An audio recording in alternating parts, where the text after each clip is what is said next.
dando algunos detalles importantes de este libro que nos van a ayudar a poder entender las circunstancias alrededor del mismo y que nos permitirán poder acercarnos y tener un mejor entendimiento de lo que leemos. Por eso es que entender las circunstancias en las cuales cada uno de los autores bíblicos escribe nos dan una perspectiva mucho más exacta de cómo debemos de entender y interpretar cada pasaje y cada libro de la Biblia.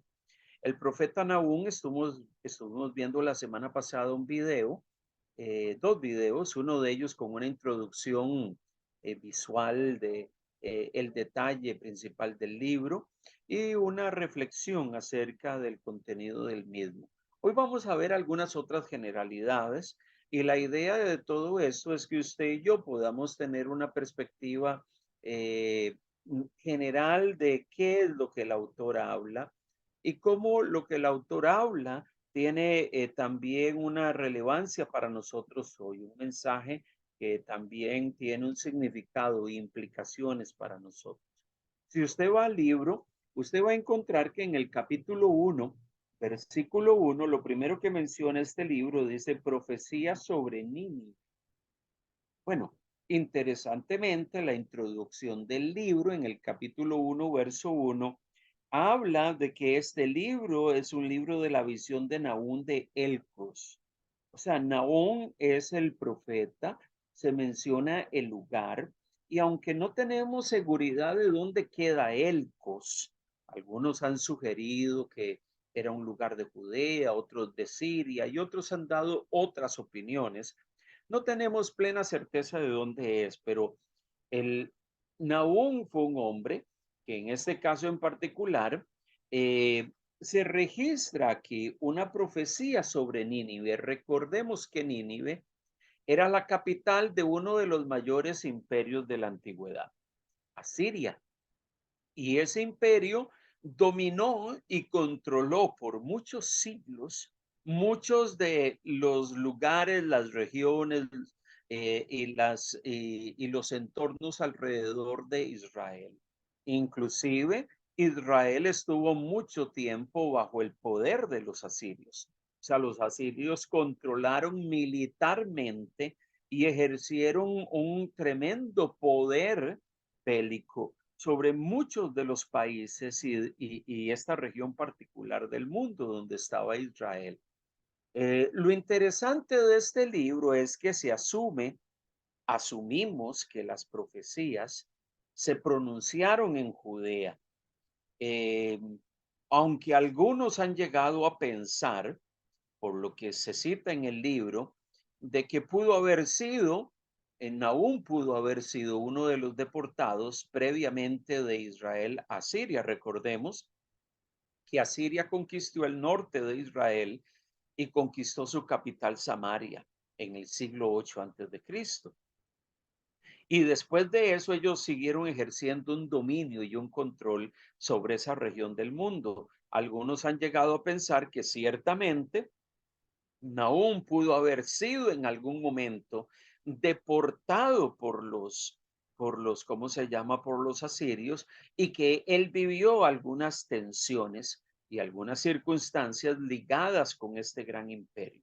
Recordemos que Israel era un pequeño pueblo, una pequeña región que había sido conquistada por el poder de Asiria durante mucho tiempo. Entonces ellos conocían a este pueblo. Hay pasajes en la escritura que hablan un poco de esto, hablan un poco de las acciones de los asirios contra Israel y de todas las circunstancias que envolvieron la historia de Israel y del imperio asirio. Hay varios pasajes entre ellos y quiero que busquemos en nuestras Biblias Jeremías capítulo 23, versículo del 1 al 3. Recordemos que Jeremías era contemporáneo con Nahum y con Habacuc. Ellos profetizaron en una época muy similar. Y Jeremías capítulo 23, verso del 1 al 3 dice, hay de los pastores que destruyen y dispersan las ovejas de mi rebaño, dice Jehová.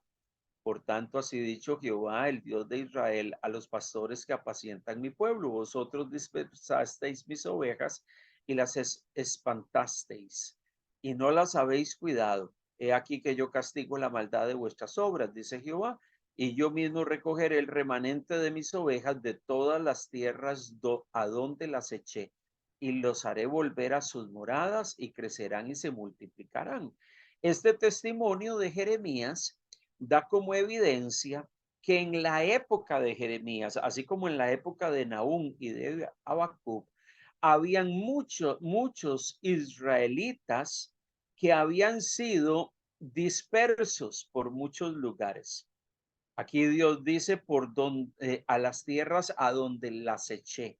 O sea, Dios dispersó y permitió que muchos israelitas fueran llevados a otras tierras bajo, bajo el poder de imperios como el asirio, que tomaban gente presa y se las llevaban lejos de su tierra.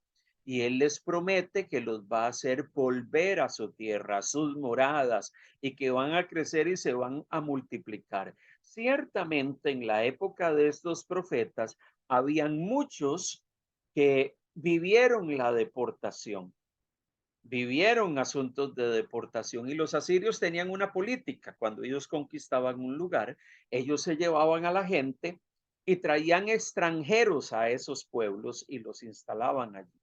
Eso con la intención de que los pueblos que ellos conquistaban fueran perdiendo su identidad.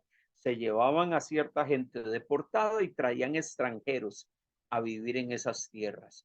De manera que la motivación de ellos es que con el tiempo los pueblos perdiesen su identidad. Muchos han dicho que Habacuc y así muchos otros israelitas probablemente podían haber sido gente que experimentó una deportación en tiempos en que el imperio asirio tenía un tremendo poder en esa región del mundo. Dice Ezequiel capítulo 11, versículo 16. Dice Ezequiel 3:16, dice la palabra del Señor de la siguiente manera, 11:16, perdón.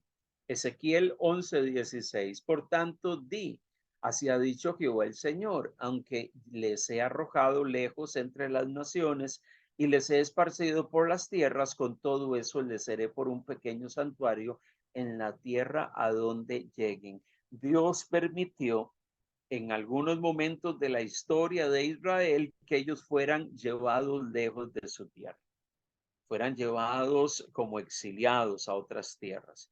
Y Dios les promete que Él los va a hacer retornar.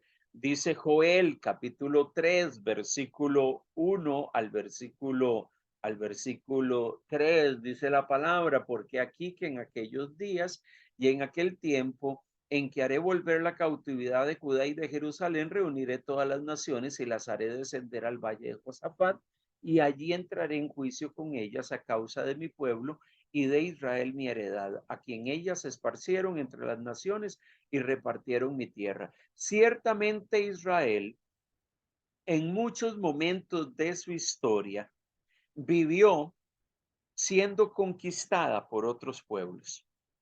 Vivió la destrucción y la conquista de esas grandes naciones que vinieron contra ellos. Dios muchas veces usó estas naciones como un instrumento para traer su juicio sobre la nación por causa de su pecado, y muchos fueron llevados fuera de su tierra. O sea, esa fue una situación que prevaleció por mucho tiempo.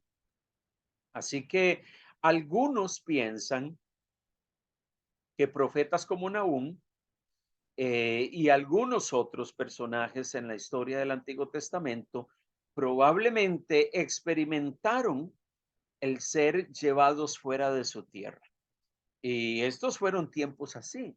Las profecías de Habacuc, las profecías de Nahum, las profecías de Jeremías, se dan en un periodo de la historia de mucho conflicto eh, a nivel de la nación. Israel había decaído espiritualmente y muchas naciones vinieron, conquistaron y llevaron gente deportada a otras naciones. Bueno, Nahum vivió posiblemente antes de la destrucción del imperio asirio y la caída de Nínive. Nínive, la capital de Asiria, cayó en el año 612. Y probablemente Nahum profetizó antes de ese tiempo.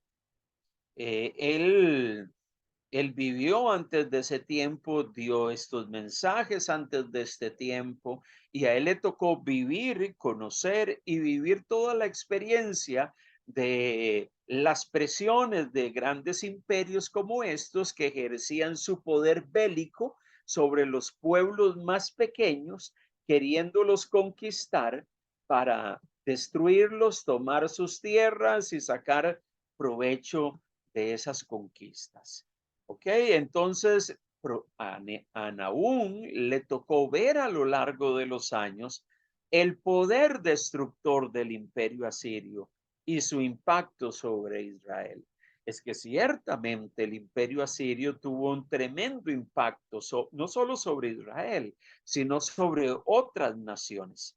Entonces Israel, en medio de su pecado, en medio de su alejamiento de Dios, le tocó vivir todas las presiones de pueblos a su alrededor que estaban conquistando, que querían venir y tomar su tierra y que ciertamente lo hicieron en algún momento. Mire lo que dice el profeta Isaías en el capítulo 36, versículo 4 al versículo 20, para que lo pueda buscar en su Biblia. Isaías 36, verso del 4 al 20, para que usted pueda mirar un poco todo lo que era vivir en una época donde un pueblo pequeño como Israel, Judá, vivía bajo la sombra de un gran imperio que conquistaba, destruía. Mira lo que dice Isaías capítulo 36. Y vamos a leer desde el versículo 1 en adelante. Vamos a leer desde el verso 1 en adelante. Aconteció en el año 14 del rey Ezequías que el rey Sennacherib, rey de Asiria, bueno, venimos hablando del imperio asirio, subió contra todas las ciudades fortificadas de Judá y las tomó. Y el rey de Asiria envió al Rabsaces, ese era un funcionario con un gran ejército desde Laquis a Jerusalén, contra el rey Ezequías y acampó junto al acueducto del estanque de arriba en el camino de la heredad del lavador. Y salió a él Eliaquín, hijo de Hilcías, mayordomo, y Sebna, escriba, y Joa, hijo de Asaf, canciller, a los cuales dijo el Rabsaces. O sea, esta gente israelita salieron al encuentro de este funcionario asirio, y este funcionario asirio, mire lo que les dice a estos judíos. Decida ahora a Ezequías. Ezequías era el rey en Judá. Les dice, el gran rey, el rey de Asiria, dice así: ¿qué confianza es esta en que te apoyas? Yo digo que el consejo y poderío para la guerra de que tú hablas no son más que palabras vacías. Ahora bien, ¿en quién confías para que te rebeles contra mí? Son las palabras del rey de Asiria al rey de Judá. Le dice, ¿en quién tú te apoyas? ¿Cómo es posible que tú quieras ahora rebelarte contra mí? Israel por mucho tiempo trató de rebelarse contra el poder de Asiria y eso le generó muchos problemas. Y el rey de Asiria, a través de este funcionario, llega y le dice, ¿por qué te rebelas contra mí? He aquí que confías en este báculo de caña frágil en Egipto, en el cual si alguien se apoyare, se le entrará en la mano y la atravesará. Tal es Faraón, rey de Egipto, para con todos los que en él confían. Mire lo que le dice el funcionario asirio a estos hombres judíos. Les dice, díganle esto a su rey. ¿En quién tú estás confiando? ¿Tú crees que aliarte con Egipto, otro imperio, al lado de allí en Medio Oriente, aliarte con Egipto te va a salvar de mí? ¿Tú crees que unirte con él y aliarte con él te va a resolver tus problemas? Poner tu confianza en ellos no te va a ayudar de nada.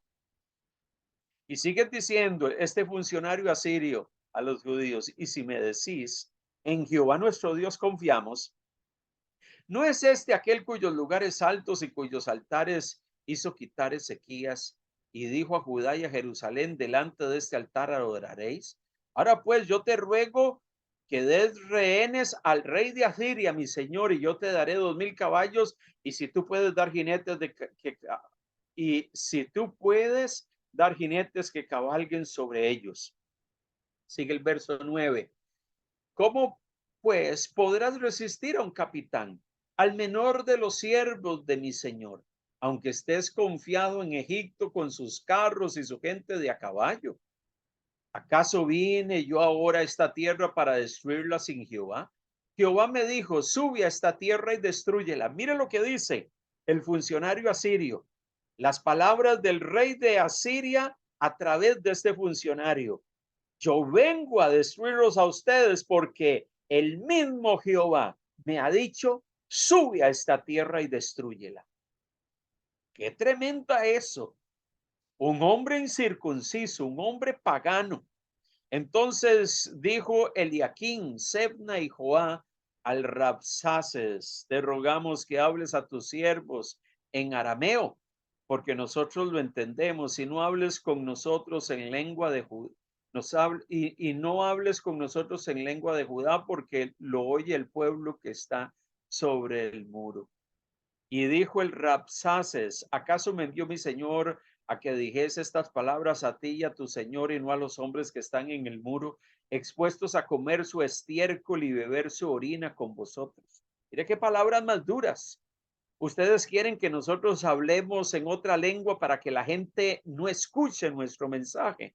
Pues nosotros venimos para que todos escuchen lo que vamos a hacer con ustedes, lo que vamos a venir a hacer con esta tierra. Entonces el Rabsaces se puso en pie y gritó a gran voz en lengua de Judá para que todo mundo lo entendiese, diciendo, oíd las palabras del gran rey, el rey de Asiria. El rey dice así, no os engañe Ezequías, porque no os podrá librar, ni os haga Ezequías confiar en Jehová, diciendo, ciertamente Jehová nos librará. No será entregada esta ciudad en manos del rey de Asiria. No escuchéis a Ezequías, porque así dice el rey de Asiria, haced conmigo paz y salid a mí, y coma cada uno de su viña y cada uno de su higuera, y beba cada cual las aguas de su pozo, hasta que yo venga y os lleve a una tierra como la vuestra, tierra de grano y de vino, tierra de pan y de viñas. Mirad que no os engañe Ezequías diciendo, Jehová nos librará. ¿Acaso libraron los dioses de las naciones cada uno su tierra de la mano del rey de Asiria? ¿Dónde está el Dios de Amad y de Arfat? ¿Dónde está el Dios de Serfabaim? ¿Libraron a Samaria de mi mano? ¿Qué Dios hay entre los dioses de esta tierra que haya librado su tierra de mi mano, para que Jehová libre de mi mano a Jerusalén? Qué tremendas palabras. Claro, la arrogancia del rey de Asiria se pone de manifiesto aquí. Claro, Asiria, que quería conquistar Jerusalén, no lo pudo hacer. Jerusalén fue conquistada mucho tiempo después por los babilonios. Los asirios no pudieron hacerlo. Pero mire la arrogancia de este rey. Entonces, los asirios tenían un profundo conflicto y procuraron por todos los medios conquistar Jerusalén. Conquistaron el reino del norte y destruyeron su capital Samaria. Intentaron conquistar el reino de sur y su capital, pero no lo lograron hacer. Pero en medio de todo esto, era que Nahum le tocó vivir. En medio de tensiones políticas, imagínense lo que era vivir en un tiempo y en una época donde usted estaba con el temor del asedio de un gran imperio que traía sus tropas y las tenía acampando en las fronteras de nuestra tierra, y vivían bajo la zozobra de que si ellos entraban nos van a destruir. Ya ellos han luchado con otros pueblos y los han conquistado, destruyeron Samaria al norte del país y ahora quieren venir a conquistar el sur. Esta era la tensión que se vivía en aquella época.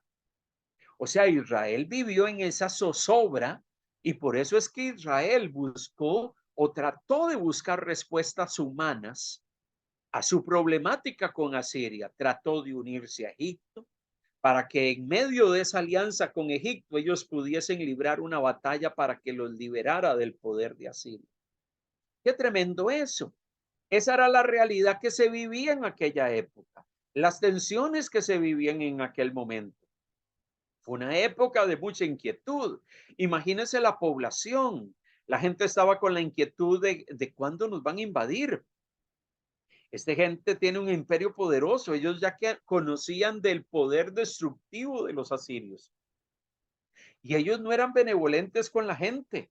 La historia dice y muchas inscripciones antiguas muestran cómo los asirios llevaban a la gente amarrada con cadenas y los llevaban desnudos, deportados, y los llevaban, los sacaban de su tierra y los llevaban, y muchos en el camino morían.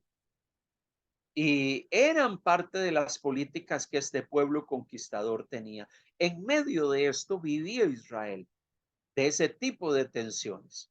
Entonces podemos decir que el libro y lo que aparece allí escrito probablemente está eh, escrito entre el periodo del año 636 y el año 612. En el año 612, Nínive, capital del imperio asirio, cae, y en el año 636 cae la ciudad de Tebas bajo el poder de Asiria. Entonces, probablemente entre esas dos fechas es que sucede todo eso. Y las profecías de Nahum coinciden con la época en que el rey Josías también quiso traer reformas en medio de Israel. O sea, en medio de la decadencia espiritual, Josías trató de generar reformas espirituales y religiosas en Israel. O sea que la nación estaba viviendo tensiones políticas, pero también tiempos difíciles espiritualmente, y algunos de los reyes como Josías trataron de traer una renovación espiritual a la nación. En esa época profetizó Nahum. Mire lo que dice Segunda de Reyes, capítulo 28, capítulo 22, versículo 8, y vamos a leer hasta el capítulo 23, versículo 25. Segunda de Reyes 28, versículo 8, hasta el capítulo 23, versículo 25.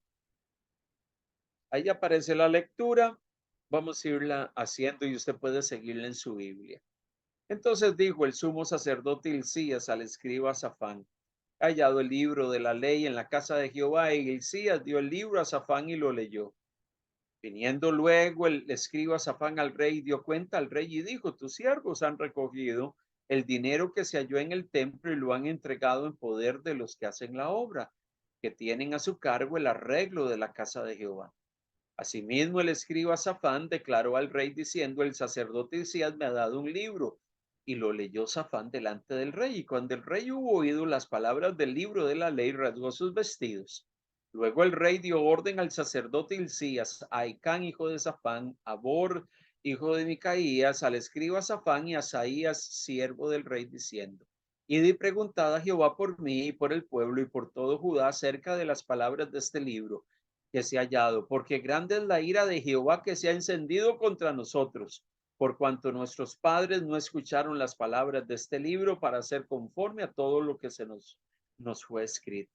Entonces fueron el sacerdote Hilcías y Aicán, Adbor, Safán y Asaías a la profetisa Hulda, mujer de Salún, hija de Tigba, hijo de Jarjas, guarda de las vestiduras, la cual moraba en Jerusalén, en la segunda parte de la ciudad, y hablaron con ella. Sigue diciendo el verso 15. Y ella les dijo: "Así ha dicho Jehová, el Dios de Israel: Decida al varón que os envió a mí, así dijo Jehová: He aquí yo traigo sobre este lugar y sobre los que en él moran todo el mal de que habla este libro que ha leído el rey de Judá. Por cuanto me dejaron a mí, quemaron incienso a los dioses ajenos, provocándome a ira con toda la obra de sus manos, mi ira se ha encendido contra este lugar y no se apagará. Mas el rey de Judá que os ha enviado para que preguntaseis a Jehová, diréis así: así ha dicho Jehová, el Dios de Israel, por cuanto oísteis las palabras del libro y tu corazón se enterneció y te humillaste delante de Jehová cuando oísteis lo que yo he pronunciado contra este lugar y contra sus moradores, que vendrán a ser asolados y malditos. Rasgaste tus vestidos y llorasteis en mi presencia, también yo te he oído, dice Jehová. Por tanto, he aquí, yo te recogeré con tus padres y serás llevado a tu sepulcro en paz, y no verán tus ojos todo el mal que yo traigo sobre este lugar. Y considere eso, todo el mal que yo traigo sobre este lugar. Y ellos dieron al rey la respuesta. Dice el siguiente capítulo en el verso 1: entonces el rey mandó reunir con él a todos los ancianos de Judá y de Jerusalén, y subió el rey a la casa de Jehová con todos los varones de Judá, con todos los moradores de Jerusalén, con los sacerdotes y profetas y con todo el pueblo, desde el más chico hasta el más grande. Y leyó, y oyéndolo ellos, todas las palabras del libro del pacto que había sido hallado en la casa de Jehová. Y poniéndose el rey en pie junto a la columna, hizo pacto delante de Jehová de que irían en pos de Jehová y guardarían sus mandamientos, sus testimonios y sus estatutos con todo el corazón y con toda el alma, y que cumplirían las palabras del pacto que estaban escritas en aquel libro. Y todo el pueblo confirmó el pacto. Entonces mandó el rey al sumo sacerdote Hilcía, a los sacerdotes de segundo orden y a los guardianes de la puerta que sacasen del templo de Jehová todos los utensilios que habían sido hechos para Baal, para Cera y para todo el ejército de los cielos, y los quemó fuera de Jerusalén en el campo del Cedrón, e hizo llevar las cenizas de ellos a Betel. Y quitó a los sacerdotes idólatras que habían puesto los reyes de Judá para que quemasen incienso en los lugares altos, en las ciudades de Judá y en los alrededores de Jerusalén, y asimismo a los que quemaban incienso a Baal, al sol y a la luna y a los signos del zodiaco y a todo el ejército de los cielos. Hizo también sacar la imagen de acera fuera de la casa de Jehová, fuera de Jerusalén, al valle de Cedrón, y la quemó en el valle de Cedrón y la convirtió en polvo, y echó el polvo sobre los sepulcros de los hijos del pueblo. Además, derribó los lugares de prostitución idolátrica que estaban en la casa de Jehová, en los cuales tejían las mujeres tiendas para Acera. Versículo 8.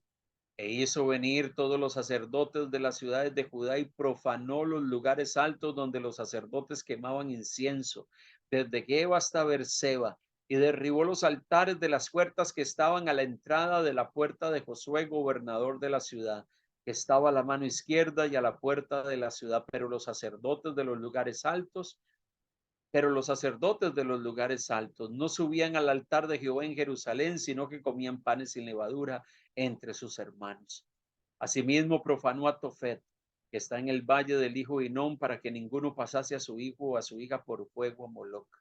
Quitó también los caballos que los reyes de Judá habían dedicado al sol a la entrada del templo de Jehová, junto a la cámara de Natán Melech, eunuco, el cual tenía a su cargo los ejidos, y quemó al fuego los carros del sol.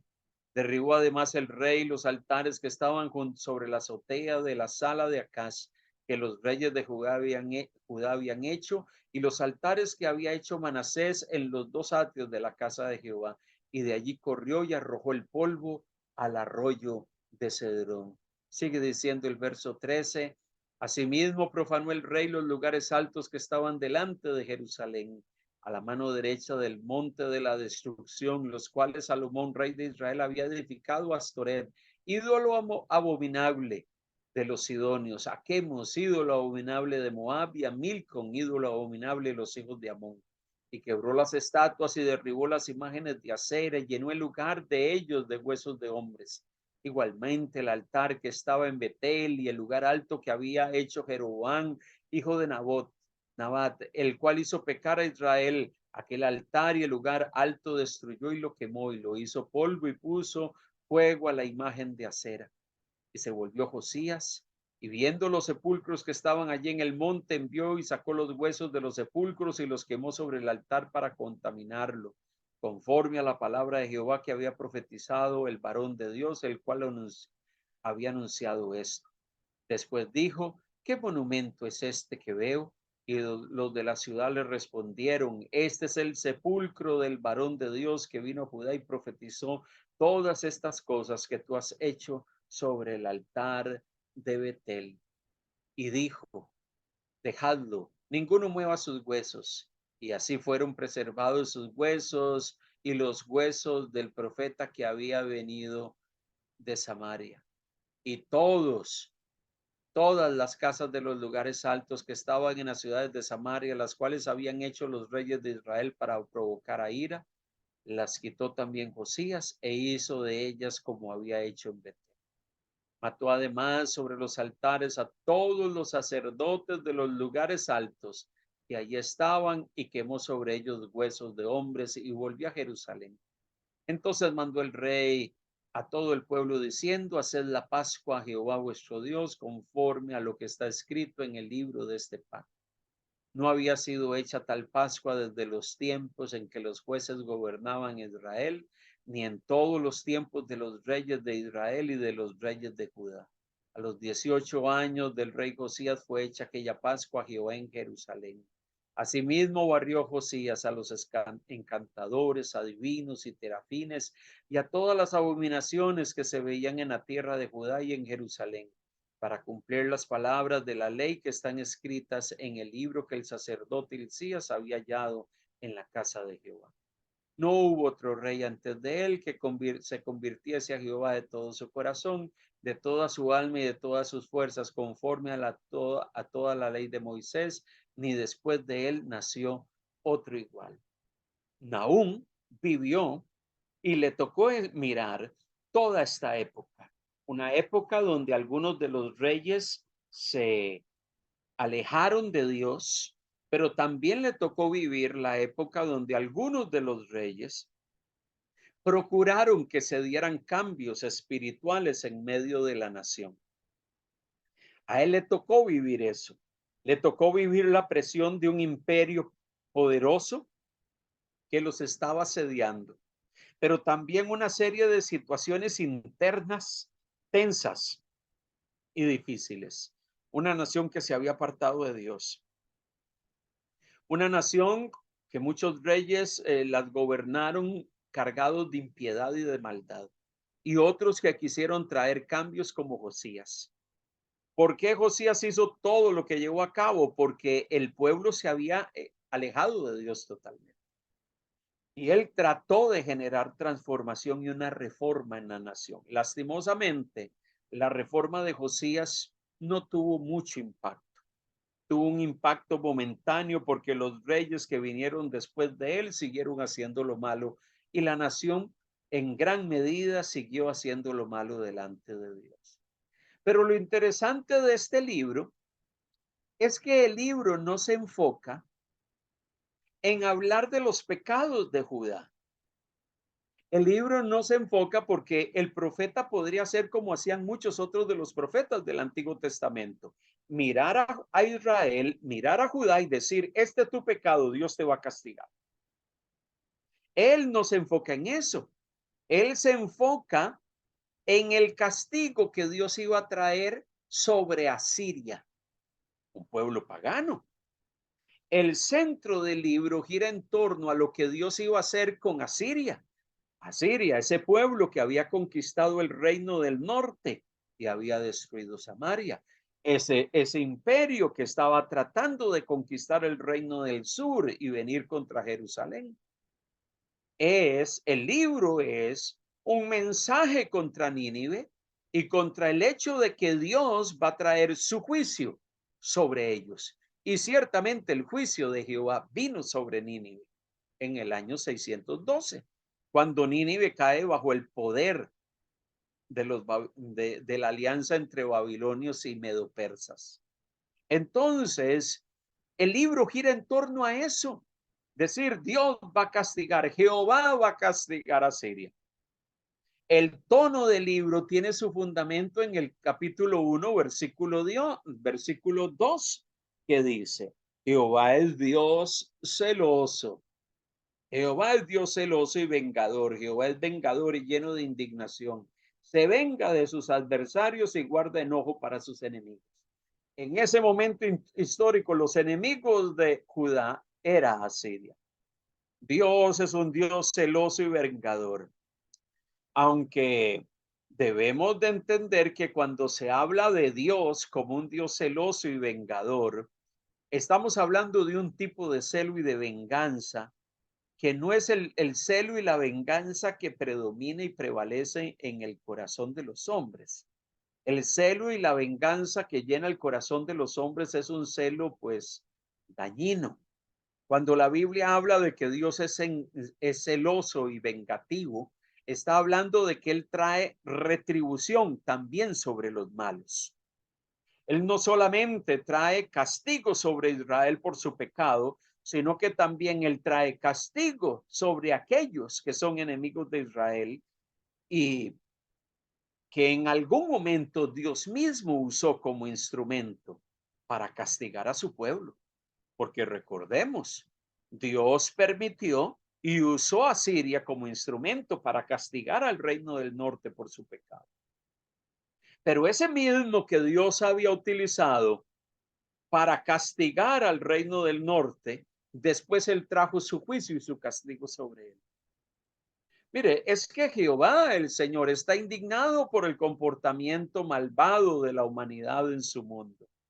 Es que Dios no es el hecho de que Dios use a una nación como Asiria como instrumento de juicio sobre su pueblo, no significa que Dios esté contento con ellos.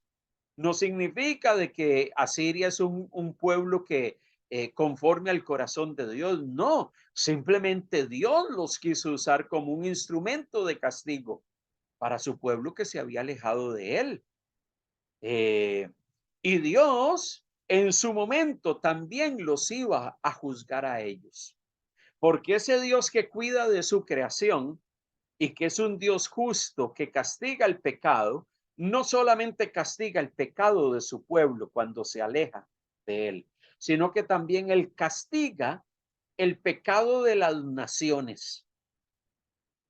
Él también castiga el pecado de las naciones. Esas naciones que se levantan en algún momento, que quieren venir y conquistar, y como leímos en Isaías, que muchas veces vienen con arrogancia, queriendo decir, diciendo, ¿quién es Jehová para que os pueda defender? Entonces, ese Dios que es justo, que trae su castigo sobre su pueblo pecador, también es Dios justo, que trae su castigo sobre los enemigos del pueblo de Dios, que en algún momento fueron usados como un instrumento divino para ejecutar sus juicios. Qué tremendo eso, porque cuando vemos todo esto, nos damos cuenta que ese Dios que es celoso, que trae venganza y castigo también sobre los malos, dice el verso 3 de Nahum en el capítulo 1, que Jehová es tardo para la ira y grande en poder y no tendrá por inocente al culpable. Jehová marcha en la tempestad y el torbellino y las nubes son el polvo de sus pies. Ese mismo Dios que es amor, es también un Dios de ira y que trae castigo. Por eso, como hemos estado hablando, Dios no solamente es un Dios de amor, Dios es un Dios justo. Y cuando hablamos de la justicia de Dios, estamos hablando de que Él castiga el pecado y castiga tanto el pecado de los malos como castiga el pecado de aquel justo que se aparta del camino. O sea, Dios aplica su justicia para ambos. Dios no es que Él va a traer castigo sobre los malos y nosotros que somos justos, Dios siempre nos va a amar. Y no importa si yo me aparto de Dios, y no importa si yo dejo de hacer su voluntad, y no importa si yo vivo a mi manera, Dios no me va a hacer nada. No, No, Dios es Dios justo y su justicia se aplica tanto para el malo como para el justo, que en algún momento se desvía de su camino. Pero el énfasis de Nahum no es reprender a Judá. Lo interesante, el énfasis de Nahum no es decir al pueblo de Judá, al reino del sur, ustedes han pecado, Dios los va a castigar. No, el énfasis es Dios, yo voy a traer, yo Jehová Dios, el Señor, voy a traer mi castigo sobre Asiria. Yo voy a traer mi castigo sobre ellos. Yo voy a traer mi juicio sobre ellos. Entonces, es interesante porque entonces el mensaje del profeta es presentado de una forma dramática y poética, donde se presenta a Dios como un juez sentado en el tribunal dictando sentencia. Un juez que se sienta en su posición para juzgar y que dicta sentencia, no solo sobre Judá, sino también sobre Asiria. Y eso lo vemos en el capítulo 1, verso 9 al 11, y en el capítulo 1, versículo 12 al 15. Vamos a leer desde el 9 al 15 del capítulo 1. Nahum entonces nos presenta de una manera casi en un escenario dramático y poético a Dios sentado en su trono siendo juez. Y dice, ¿qué pensáis contra Jehová? Él hará consumación, no tomará venganza dos veces de sus enemigos, aunque sean como espinos entretejidos y estén empapados en su embriaguez, serán consumidos como hojarasca completamente seca. Está hablando de sus enemigos, está hablando de Asiria. Dios va a traer su juicio sobre ellos. De ti salió el que imaginó mal contra Jehová, un consejero perverso. Así ha dicho Jehová. Aunque reposo tengan y sean tantos, aún así serán talados, y él pasará. Bastante te ha afligido, no te afligiré ya más, porque ahora quebraré su yugo de sobre ti y romperé tus coyundas. Mas acerca de ti mandará Jehová, que no quede ni memoria de tu nombre. De la casa de tu Dios destruiré escultura y estatua de fundición. Allí pondré tu sepulcro, porque fuiste vil. He aquí sobre los montes los pies del que trae buenas nuevas, del que trae la paz. Celebra, oh Judá, tus fiestas, cumple tus votos, porque nunca más volverá a pasar por ti el malvado. Pereció del todo. Dios le habla a Judá y llega y le dice, celebren, porque va a venir castigo sobre los malos que han venido contra ustedes. El poder de Asirio va a ser quebrantado, el poder de los asirios va a ser destruido. Yo voy a destruir a su Dios, sus esculturas, sus estatuas de fundición, y voy a poner allí su sepulcro, van a ser enterrados. Mire, entonces Nahum es un mensaje dramático de juicio sobre un pueblo enemigo de Israel, de Judá. Un pueblo que había luchado contra ellos. Ciertamente ellos también van a recibir el juicio divino.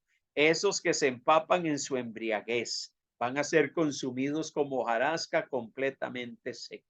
Ciertamente lo que está diciendo el Señor es, ellos van a ser castigados. En un momento fueron un instrumento mío para traer mi juicio, pero en otro momento yo voy a traer mi juicio sobre ellos y los voy a castigar. Y es por eso que de una forma poética, en un himno hermoso, es que se plantea que Jehová es tardo para la ira y grande en poder y no tendrá por inocente al culpable. Asiria no es inocente, él es culpable. Jehová va a marchar en la tempestad y en el torbellino, y las nubes son el polvo de sus pies. Él viene con su gran ejército para traer su juicio sobre Asiria. Dios va a libertar a Judá. Judá, debes de sentir consuelo, yo voy a traer liberación. Ustedes que han estado sometidos bajo el yugo asirio por cantidad de tiempo. Ustedes que han estado sometidos bajo el poder de esta nación, yo voy a traer liberación porque yo los voy a castigar a ellos. Y ciertamente Dios usó a otro pueblo para ejecutar su juicio sobre Asiria. Trajo el poder de Babilonia que destruyó el poder de los asirios. Mire qué interesante. Encontramos a un Dios que no solamente manifiesta su justicia y su castigo sobre Israel que pecó, sino que también trae su castigo sobre los enemigos de Israel. Porque ciertamente Dios, que es justo, Dios castiga toda maldad. Y no solamente la maldad del pueblo de Dios o de los hijos de Dios que se apartan del camino, sino también que Él castiga la maldad de las naciones que viven en la vileza, que viven en la maldad, que se alejan de Dios, que no quieren saber nada de Él. Dios también va a traer juicio sobre ellos. Muchas veces nosotros nos preguntamos en el contexto de nuestra propia realidad y de nuestro mundo actual. Vemos naciones que actúan de una manera soberbia, naciones que quieren conquistar, destruir, dañar, perturbar la paz. Bueno, Dios, que es Dios justo, Él va a traer su juicio y Él va a traer su retribución a su tiempo. ¿Cómo y cuándo? Eso lo sabe Dios. Por eso, Dios, que es Dios justo, en medio de su creación, Él va a juzgar el mal en este mundo. Por eso el mensaje de Nahum es un mensaje que nos recuerda que Dios va a visitar y a juzgar el mal de las naciones también. Muchas veces nosotros vemos alrededor de nosotros tanta maldad, percibimos alrededor nuestro tanto mal, tanta impiedad, tanta corrupción. Pues Dios en su momento y en su manera, Él va a traer su juicio y a manifestar su justicia en medio de este mundo. ¿Cómo? Yo no lo sé. Dios sí lo sabe. Por eso las palabras del libro del profeta Nahum son palabras que lo que enfocan y lo que nos plantean es que aquellos que son enemigos del pueblo de Dios, que están alejados de Dios, también van a recibir su castigo. Por eso es que el profeta describe de forma vivaz el asedio que en algún momento Nínive, capital de Asiria, iba a vivir en el capítulo 3, versículos 2 y 3. Mire lo que dice Nahum, capítulo 3, versos 2 y 3. Chasquido de látigos y fragor de ruedas, caballo atropellador y carro que salta, jinete enhiesto y resplandor de espada y resplandor de lanza, multitud de muertos y multitud de cadáveres, cadáveres sin fin, y en sus cadáveres tropezarán.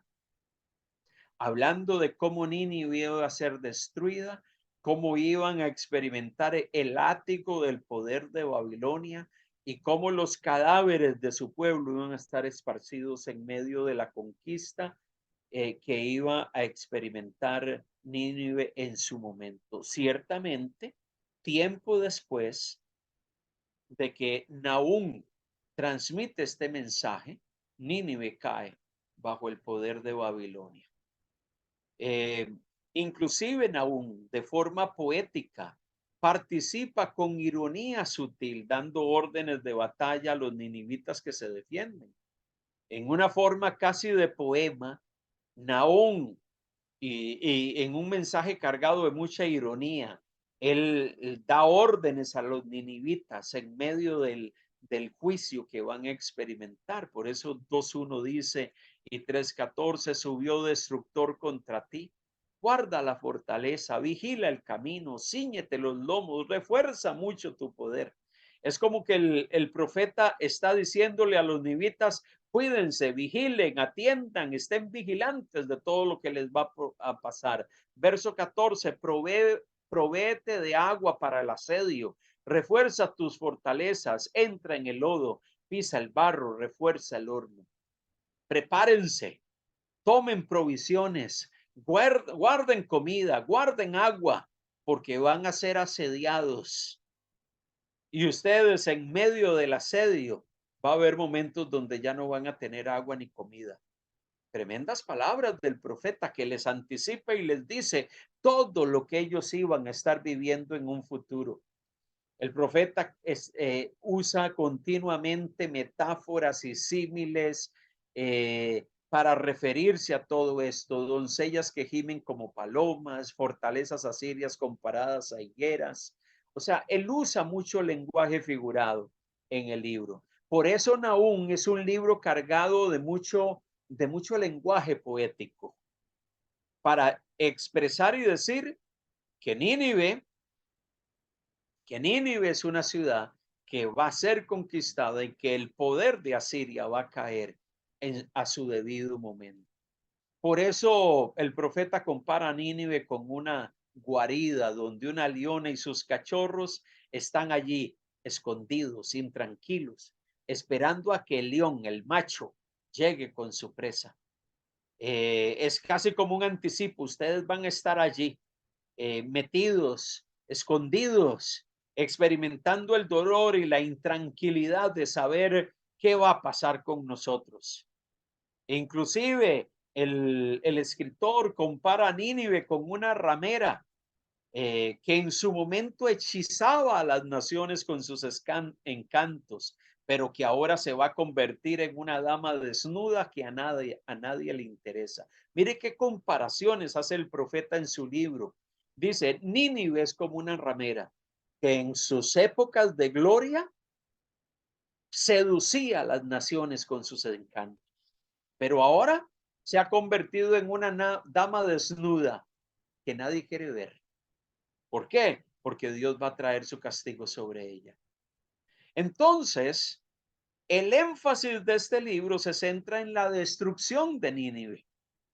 El libro gira en torno a eso. Por eso cuando usted lea este libro, el libro del profeta Nahum, usted debe darse cuenta que lo que viene hablándose allí es un mensaje para esta ciudad. El juicio que van a experimentar y el cuidado que Dios va a tener de Judá. ¿De qué manera Dios va a cuidar a Judá? Dios va a traer su juicio sobre sus enemigos. Nínive y el poder de Asiria eran los enemigos del pueblo de Dios, de Judá. Dios de esa manera los va a cuidar. Dios va a traer su destrucción y ellos que trataron por mucho tiempo de conquistar el reino del sur, nunca lo pudieron hacer. Dios trajo su juicio, ciertamente, y el libro gira en torno a todo esto. Usted se preguntará, bueno, pero ¿cuál es la razón de ser de un libro como estos en el canon bíblico? ¿Cuál es la razón de ser de un libro como estos con este tipo de mensaje? ¿Por qué el profeta no centra su interés en el pecado de Judá y en la necesidad de que Judá tenía que arrepentirse? Interesantemente, solamente Nahum y Abdías, estos dos profetas, dirigen su mensaje hacia las naciones hostiles de Israel. Esos dos profetas en el Antiguo Testamento hablan, los únicos dos que se enfocan casi en un 100% de su libro, en el juicio que Dios va a traer sobre las naciones enemigas de Israel. Interesante. Al igual que Amós en el capítulo 1 y Habacuc en el capítulo 1, a Dios le enfurece la inhumanidad humana, valga la redundancia. Ciertamente, las naciones cargadas de maldad, como Asiria, como Egipto, como Babilonia y como todos estos grandes imperios llenos de maldad, ellos también van a experimentar el juicio de Dios en su momento. ¿Cómo reconciliamos las palabras vengativas de Nahum con el perdón del libro de Jonás y de Oseas? porque pareciese que Nahum lo que habla es Nínive va a ser destruida. Este pueblo va a ser quebrantado, su poder va a ser quebrantado. Pero es un contraste total con el libro de Jonás, porque pareciese que Dios en algún momento de la historia quiso extender su perdón sobre Nínive y envió a Jonás a predicar a este lugar. Ciertamente en algún momento de la historia Dios quiso que el poder asirio y Nínive respondieran al mensaje de esperanza de Dios. Y por eso Dios envió a Jonás. Y por eso es que libros como Jonás y como Oseas están cargados de palabras de perdón. Jonás no quería ir a predicar a Nínive, porque él veía a Nínive como sus enemigos, como los enemigos de Israel. Pero Dios quería extender su perdón sobre ellos. Y parece que ellos en algún momento escucharon el mensaje. Pero llegó un momento de la historia donde Nínive y el poder asirio fue quebrantado por el poder de Dios. Entonces, ¿cómo conciliamos ese mensaje de destrucción? Ese mensaje que las naciones enemigas de Israel van a ser destruidas con el mensaje de perdón de Jonás, de que Dios quiere extender su perdón sobre Nínive, o el mensaje inclusive de Jesús en Mateo 5:43 de que debemos amar a nuestros enemigos. O sea, el mensaje de Nahum no es contrario al mensaje de perdón de Jonás, porque en algún momento Dios busca la forma de extender su perdón y gracia sobre las naciones. Pero hay momentos donde las naciones deciden vivir a su manera y deciden caminar alejados de Dios. Dios le brindó una oportunidad a Nínive y al imperio asirio para escuchar el mensaje de esperanza a través de Jonás. Dios le dio esa oportunidad. Pero ellos no reaccionaron, reaccionaron en el momento, probablemente ante el mensaje de Jonás, reaccionaron, escucharon, se arrepintieron, pero tiempo después volvieron a su mismo camino y la nación siguió los mismos pasos de toda la vida, adorando a sus dioses y viviendo alejados del Dios verdadero y no queriendo nada con el Dios de Israel. Y simplemente Dios decide traer su juicio sobre ellos. Entonces, el mensaje de Nahum no es un mensaje que se opone al mensaje de perdón que encontramos en la Biblia, de amor al prójimo eh, y de amar a nuestros enemigos. No, no es que hay un mensaje contradictorio en la Biblia. Es que Dios en su momento, Él busca las formas, los medios y los mecanismos para poder atraer a las naciones, para que las naciones vengan y se rindan delante de Él y puedan responder al mensaje del Evangelio. Dios quiere y busca la manera de hacer eso. Nos pone a nosotros como instrumentos suyos para que nosotros testifiquemos a los pueblos y a los que están a nuestro alrededor de la gracia y de la esperanza que hay en Dios. Eh, Ciertamente Dios lo hace. Pero Nínive es el vivo ejemplo de alguien al cual Dios le brindó la oportunidad de arrepentirse, le brindó la oportunidad de volverse a él, lea el libro de Jonás, pero que al final de cuentas decidieron vivir conforme a sus propios caminos. Y Dios determina, ellos van a experimentar el juicio de Dios. Y es lo que leemos en el libro del profeta Nahum. ¿Qué otro asunto interesante encontramos en este libro? Bueno, un problema o un tema que es recurrente en el Antiguo Testamento. Encontramos en el Antiguo Testamento muchas veces a los salmistas, a los escritores de los salmos, y muchas veces a los profetas hablando palabras fuertes contra sus enemigos. Y es aquí donde muchos llegan y dicen, y eso es lo que se llaman palabras o escritos imprecatorios. Hacer una imprecación es como lanzar palabras de maldición, palabras de juicio. palabras duras contra alguien o contra una nación. Muchas veces encontramos a los salmistas y a los profetas hablando en ese tono.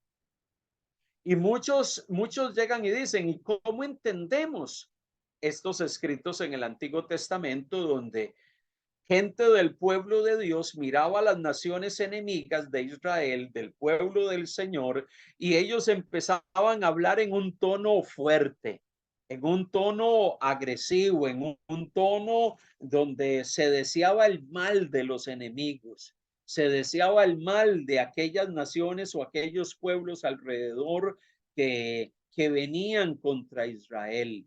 Y muchas veces encontramos a los escritores del Antiguo Testamento lanzando imprecaciones. Y mucha gente se pregunta, ¿y cómo debemos de entender todas esas imprecaciones? Todas esas palabras fuertes y duras. Yo quiero que leamos por un momento el Salmo 63. El Salmo 63, versículo 10. Los destruirán, 63, 10 y 11. Los destruirán a filo de espada, serán porciones de los chacales, pero el rey se alegrará en Dios, será alabado cualquiera que jura por él, porque la boca de los que hablan mentira, porque la boca de los que hablan mentira será cerrada. Mire qué interesante que el salmista dice que aquellos que buscan para destrucción su alma, dice el verso 9, pero los que para destrucción buscaron mi alma caerán en los sitios bajos de la tierra, los destruirán a filo de espada.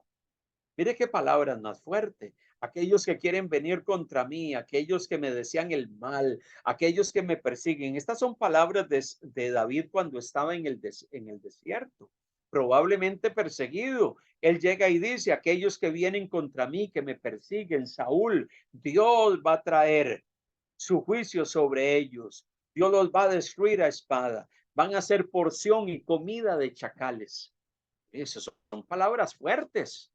Pareciese que en alguna medida los escritores del Antiguo Testamento, cuando se pensaba en los enemigos, en aquellos que querían destruir mi vida, en aquellos que querían venir contra mí, usaban muchas veces expresiones fuertes, expresiones intensas, que pareciese que deseaban el mal de sus enemigos y que ellos experimentaran dolor y todo tipo de situación. Mire lo que dice el Salmo 109, versículos 6 y 7. Y ahí les pongo una serie de textos que hablan de este tipo de lecturas que hacemos en el Antiguo Testamento. Salmo 109, 6 y 7. Pon sobre él al impío. Ese es un salmo donde el salmista clama por venganza. Pon sobre él al impío y Satanás esté a su diestra. Cuando fuere juzgado, salga culpable y su oración sea para pecado. Sean sus días pocos, tome otro su oficio, sean sus hijos huérfanos y su mujer viuda. Qué tremendo eso. Hanse sus hijos vagabundos, versos 10, y mendiguen, y procuren su pan lejos de sus desolados hogares. Que el acreedor se apodere de todo lo que tiene, y extraños saquen su trabajo. No tengan quien le haga misericordia, dice el verso 12, ni haya quien tenga compasión de sus huérfanos. Su posteridad sea destruida. En la segunda generación se ha borrado su nombre. Y ahí sigue hablando el Salmo 109, que tiene una cantidad de imprecaciones, de palabras duras contra aquellos que quieren mi mal, aquellos que me quieren dañar, aquellos que son mis enemigos. Encontramos eso constantemente en el Antiguo Testamento, principalmente cuando se piensa en los enemigos del rey, en los enemigos del salmista, en los enemigos de Israel, y se habla en eso, en ese tono. Cuando leemos eso, surge la pregunta, ¿cuál debe de ser la manera en que nosotros nos debemos de acercar? Porque ciertamente alrededor tuyo y mío y alrededor del pueblo de Dios hay mucha gente que desea nuestro mal. Hay mucha gente que habla contra nosotros, hay mucha gente que nos ataca, hay mucha gente que se convierte, digámoslo así, en nuestros enemigos, que no solamente te señalan y te cuestionan por lo que crees, sino que muchas veces te agreden, que muchas veces toman represalias contra ti, que muchas veces y represalias injustificadas, porque te quieren dañar. La pregunta es, ¿será que estos salmos y estos escritos del Antiguo Testamento son autorizaciones para que usted y yo también digamos lo mismo, y cuando alguien nos hace mal, nosotros empezamos a orar a Dios y a decir, Señor, castiga a este hombre que me está persiguiendo, castiga a este hombre que ha hablado mal de mí, Señor, destruye a sus hijos, haz que le vaya mal en la vida? ¿Será que Dios está autorizándonos que hagamos eso? No. Lo que, lo que están queriendo hablar esos salmos imprecatorios es que muchos de los que experimentaron el sufrimiento, llámese el pueblo de Dios, llámese el salmista, llámese el rey, que experimentaron gente que estaba persiguiéndolos, en esos momentos de aflicción, en ese momento de angustia, en ese momento de inquietud, en esos momentos donde veían que las cosas estaban difíciles, donde el enemigo estaba acechándonos, queriéndonos hacer mal. Muchas veces los salmistas expresaban desde su corazón y de una forma muy humana sentimientos como estos. No son sentimientos justificables, ni sentimientos que usted y yo debemos de repetir, pero que son sentimientos que expresan, por un lado, la situación de nosotros los hombres, que muchas veces nos vemos en medio de las presiones de nuestros enemigos y de la gente que nos quiere hacer daño, y que en algún momento nosotros venimos delante de Dios diciendo, Señor, mira lo que me está pasando. Y nos sentimos agredidos y nos sentimos atacados y sentimos que nos están haciendo daño o daño a nuestras familias. Pero por un lado, todo esto expresa un elemento humano que sale del corazón de los hombres y que pone de manifiesto muchas veces el dolor que nos hace sentir el pasar por todos estos procesos. Pero también debemos de tener presente que esta pasión por la retribución era parte de las culturas de Medio Oriente, tanto la cultura hebrea como la cultura semita ligaban todo esto a la ley del talión. La ley del talión decía que, bueno, cuando alguien hacía algo y cometía un delito, pues debía de ser castigado en igual medida. Si alguien había robado una gallina, pues, o le habían quitado una gallina, pues la ley del talión decía que a él le podían quitar una también. La ley del talión lo que trataba de regular era que cuando alguien te hacía un mal, usted no se vengase desmedidamente. Si alguien le dañó a usted un animal doméstico que usted tenía en su casa, pues usted no podía ir y matarle todo el gallinero al vecino y matar las 50 gallinas que tenía y él, porque él me mató una mía. No, la ley del talión decía, tú puedes ir y hacer lo mismo que él te hizo, pero no puedes hacerle mal. Era una ley que regulaba de que nuestra venganza no fuese más allá de lo debido, pero esa ley del talión planteaba que ciertamente había retribución. Y Deuteronomio capítulo 19 y Levítico 24, usted puede leerlo con calma. Y Mateo 5 se habla de la ley del talión. Ciertamente, la ley del talión era una ley que Dios había dado para que nuestra venganza no fuese una venganza desmedida. Usted no llegase y se dejase controlar por la ira y por el enojo y al final terminase haciendo desastres con su enemigo, sino que usted tenía que actuar justamente de la forma correcta. Bueno, él le hizo tal cosa, usted puede hacerle lo mismo, pero usted no puede hacerle más de eso. Eso era lo que procuraba y regulaba esta ley en particular. Pero al final de cuentas, en el Antiguo Testamento siempre se tenía esa noción y en el mundo antiguo de que ciertamente había retribución. Había retribución. Si tú haces el mal, vas a recibir mal. Si tú eres desobediente, tú vas a recibir castigo. Si tú eres obediente, tú vas a recibir bendición. Entonces, ese concepto era un concepto arraigado en la gente. Por eso cuando Israel veía A sus enemigos probablemente decía, ellos han sido duros con nosotros, pues ellos también deben de recibir su medida de dureza en algún momento. Y por eso es que en alguna medida, en algunos momentos, las palabras de los salmistas, los escritores de los salmos y algunas otras secciones del Antiguo Testamento hablan en términos tan implacables y duros contra los enemigos, que sus hijos mueran, que las mujeres queden viudas y todo ese tipo de cosas. ¿Por qué? Porque al final de cuentas, ellos tenían claro que cuando alguien actuaba mal, iba a recibir retribución en algún momento.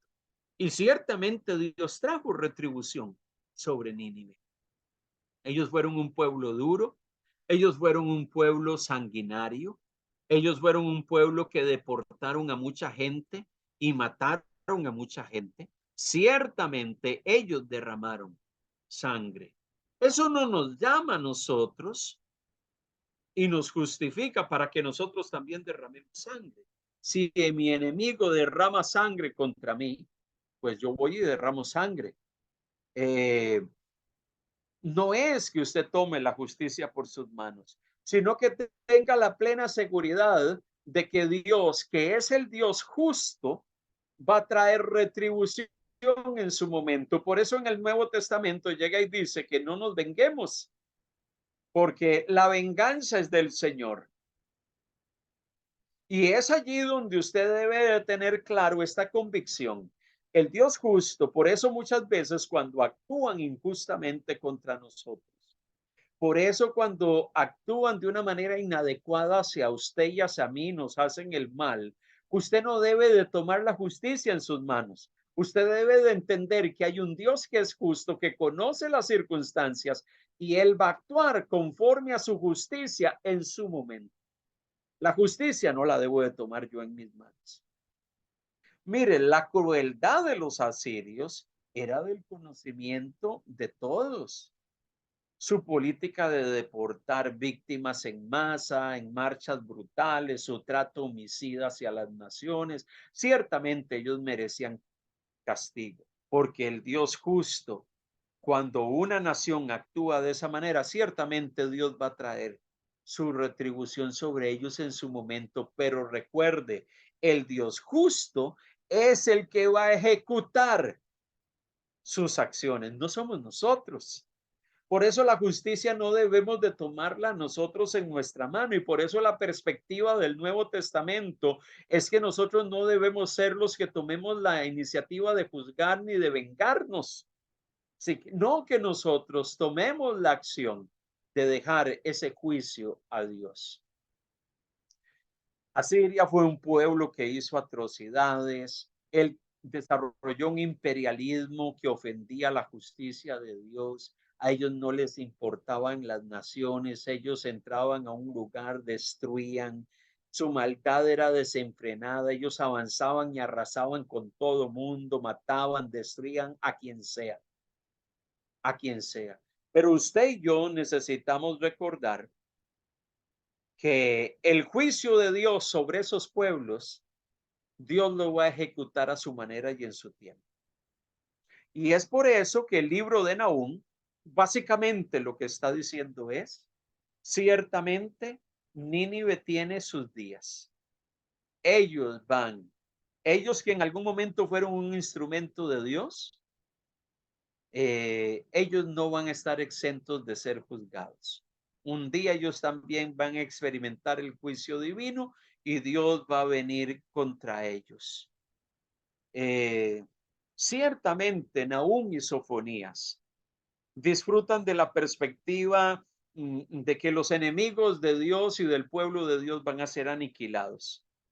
Pero ese aniquilamiento primero es porque ellos han atentado contra el pueblo de Dios, pero también ese aniquilamiento es por causa de sus propias maldades.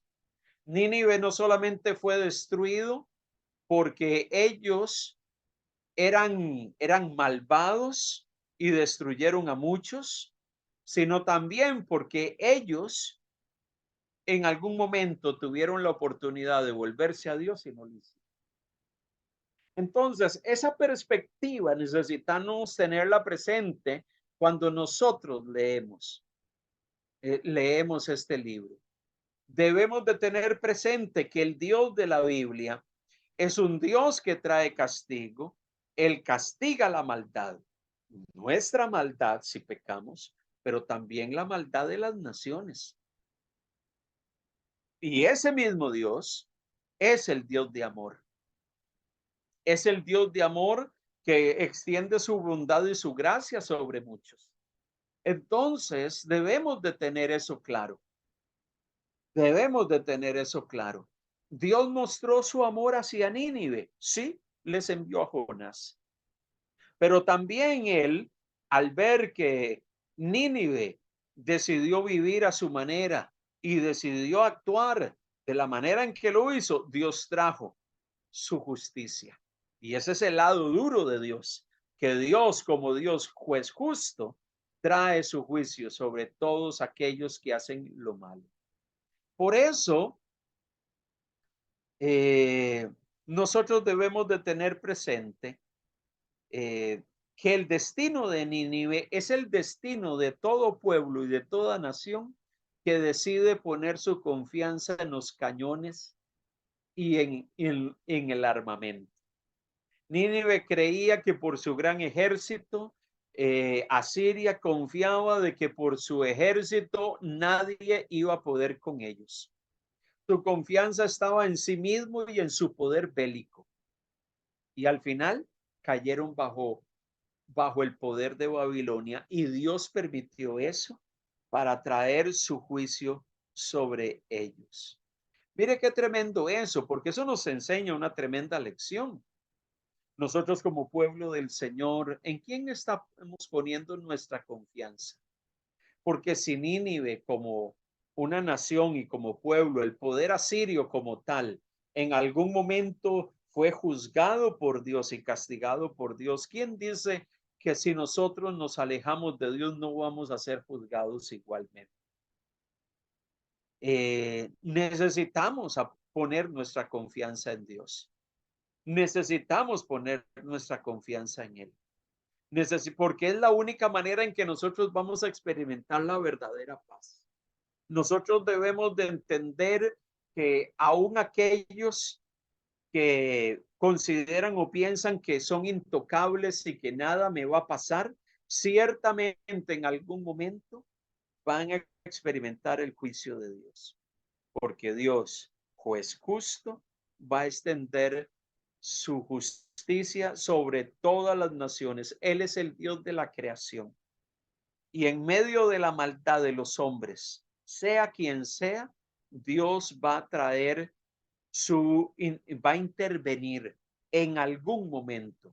Hoy vemos a gente luchando y en medio de conflictos. Hoy vemos a gente con actitudes de arrogancia y de prepotencia, queriendo dominar y controlar a otros.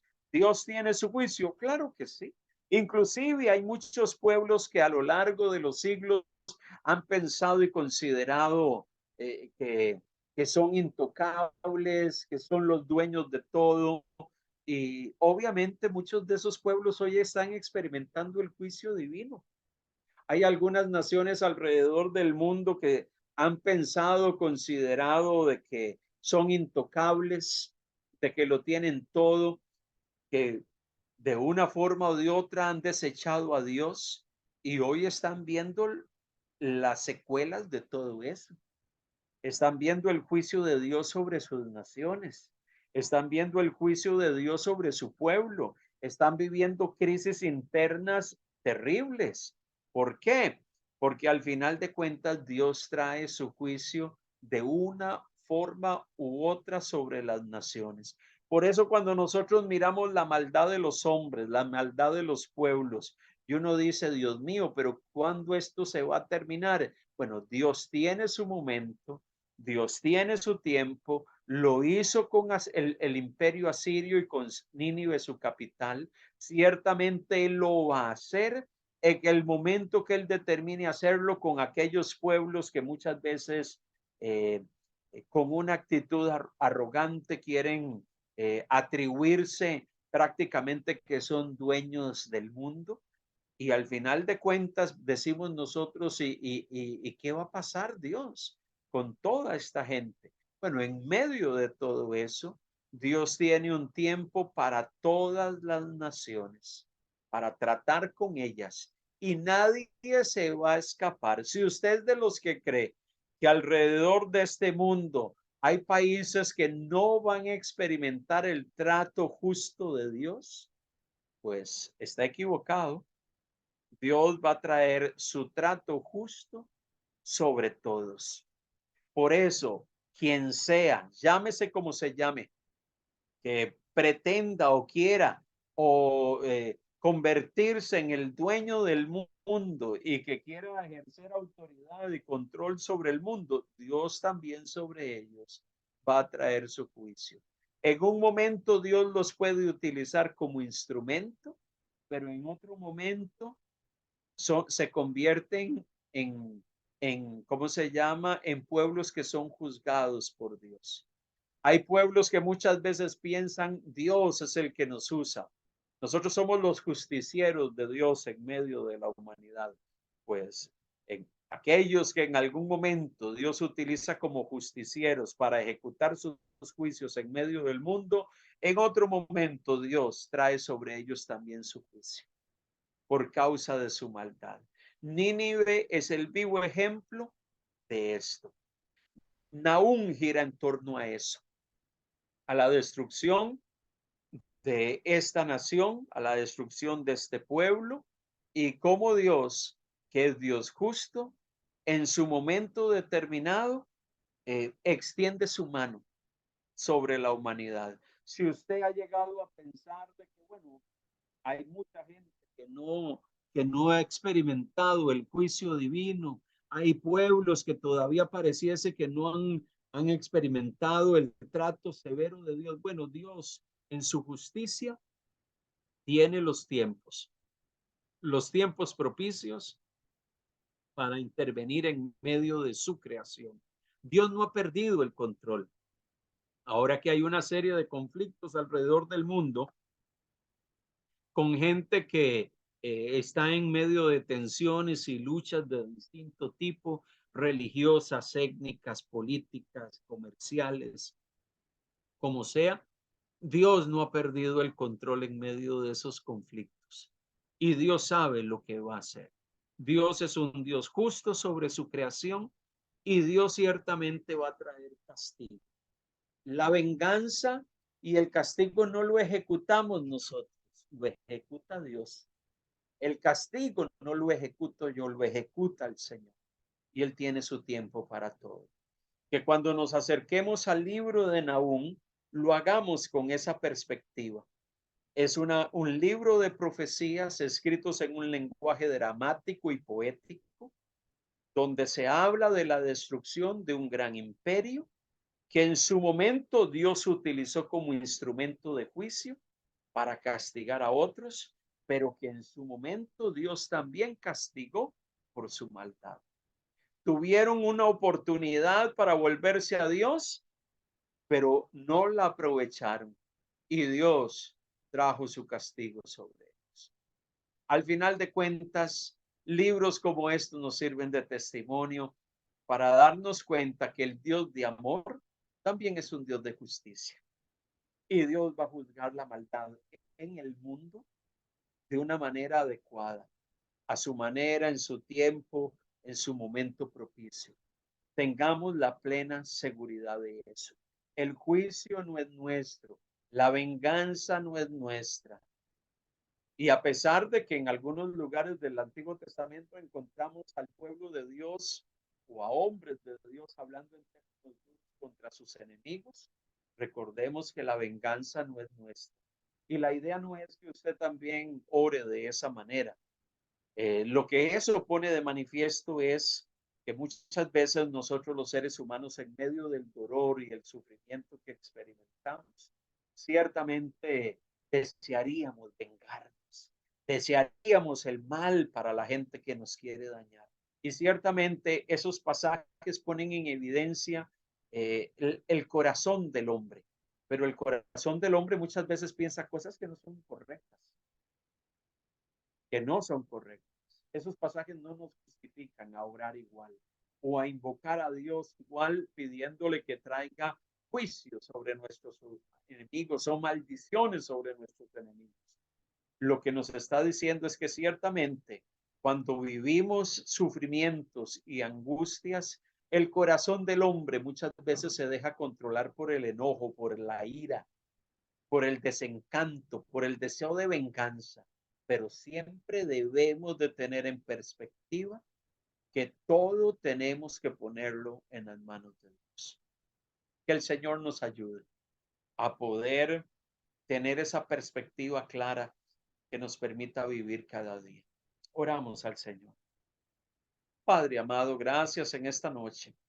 Oh Dios, gracias por este hermoso libro de Nahum, porque ese libro nos alienta a entender que tú eres el Dios justo, que ciertamente trae su juicio en su momento y en su tiempo. Ciertamente, Padre, tú eres el Dios que ejecuta juicios sobre aquellos que son malos. Padre, muchas veces yo quiero atribuirme el ejecutar el castigo. Oh Dios, muchas veces yo quiero atribuirme el vengarme de aquellos que quieren mi mal y que quieren dañarme. Señor, pero yo quiero depositar en ti todas esas cosas. Porque al final de cuentas, tú que eres Dios de amor y Dios justo, vas a intervenir en medio de las circunstancias de mi propia vida, de la vida de tu iglesia y de la vida de tu pueblo, y vas a ejecutar tu juicio justo en su momento y a tu manera, Señor, no a la mía. Señor, si fuese por mí, probablemente yo haría locuras, pero tú quieres que yo aprenda a descansar en ti. Tú quieres que yo aprenda a depender firmemente de ti y a reconocer que el Dios de amor y de justicia va a intervenir en medio de este mundo cargado de maldad, de pecado. Va a intervenir a su debido tiempo. Señor, no me toca a mí hacerlo. Eres tú el que lo va a hacer. Padre, por eso no permitas que nuestros corazones se llenen de venganza. Señor, ponemos delante de ti nuestras causas. Ponemos delante de ti aquellas situaciones que nos generan dolor y zozobra. Padre, porque tú eres el que va a traer una intervención justa, recta y apropiada en medio de las situaciones complejas que podemos vivir. Señor, recibe la gloria. Señor, recibe el poder, el honor, la alabanza, el imperio, la adoración, hoy y por los siglos de los siglos. Padre, gracias por mis hermanos.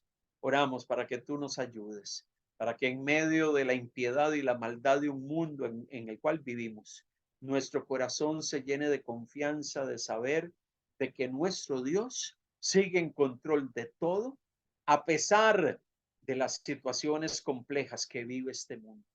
Dios está en control. Tú eres juez justo y amoroso. Dios de gracia, pero también Dios de juicio. Queremos darte toda la gloria, el poder y el imperio en el nombre de Jesús. Amén.